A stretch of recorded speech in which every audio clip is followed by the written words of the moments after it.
Well, welcome to week 2 of the Friday Night Blitz. Boy, we've got some exciting highlights for you tonight. Great weather, a little cool tonight. Loved it. Let's start with our game of the week. It will take us to W.C. Hawkins Stadium. Aaron Brand and the Irma Yellow Jackets looking to avenge last year's loss to River Bluff. They face the Gators on this night. And this drive here halted in the second quarter by a stout River Bluff D. That forced a punt. Obviously, both teams coming in unbeaten. Next drive, the Yellow Jackets get the ball right back, courtesy of an INT by Jaleel Favor. That will set up Irma nicely in the red zone. 2 plays later, Anton Jones will cap off the drive with a touchdown.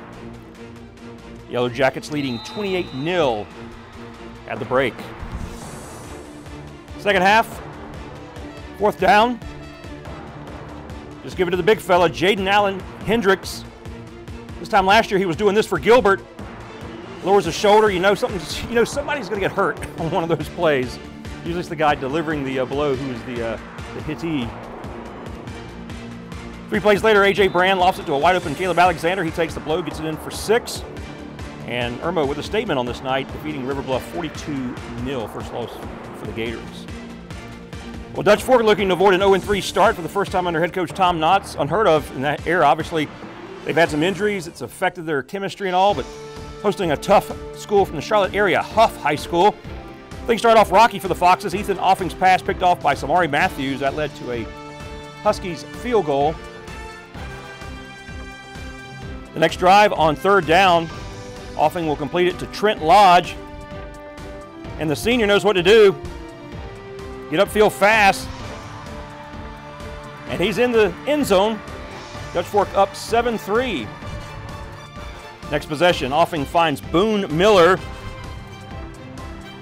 Kind of looks like Ryan Miller, the former Furman wide receiver / tight end, who had an outstanding career with the Paladins. And Boone gets a 12-yard pickup and a first down. Dutch Fork on the move. 3 plays later, Offing tosses it to Jacob Hamilton.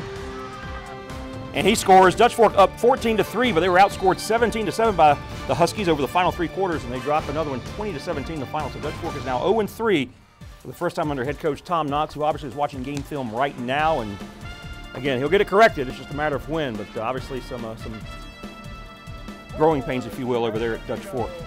Spring Valley hosting Chapin Hall of Fame induction night for Spring Valley. There's Cindy Robarge Esposito, played volleyball for the Vikings, the 19 Player of the Week, played volleyball for the Gamecocks as well. Posthumously, Andy Kwan, who played soccer. Noah Dixon, who was on the Dutch Fork staff. He couldn't be there, obviously. And there's longtime offensive line coach Rick Crumpler, part of the latest Hall of Fame class at Spring Valley High School. Out of the highlights, Chapin in command, Brady Albro. Takes the snap, keeps, scores.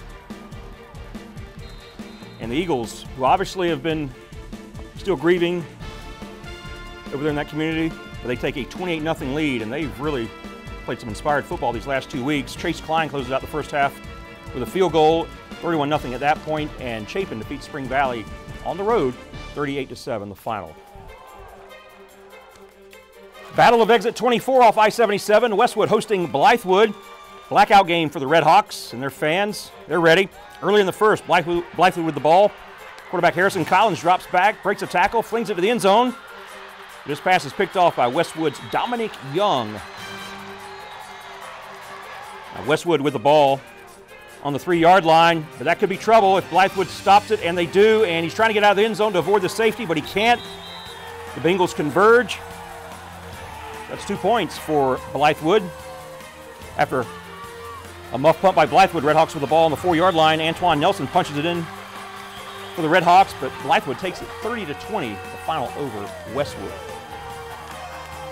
Interesting matchup, Hammond hosting Gray Collegiate Academy. The head coach of the visitors, Adam Holmes, he's a former Hammond assistant, getting hydrated before the game.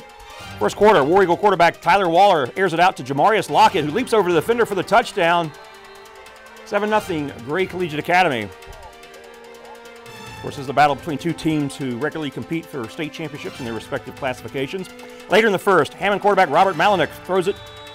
The Grays Rylon Cunningham leads, gets the INT, and that leads to a field goal. Ensuing Skyhawk drive, Hammond's Emmanuel Johnson takes a handoff and scores. This was all Gray Collegiate Academy. The War Eagles win 52-14 over Hammond. All right, the first half of the Friday Night Blitz is in the books, but stay with us. We've got 3 Kershaw County schools that will be coming up in our highlights. Stay with us here on News 19, Week 2 of the Friday Night Blitz.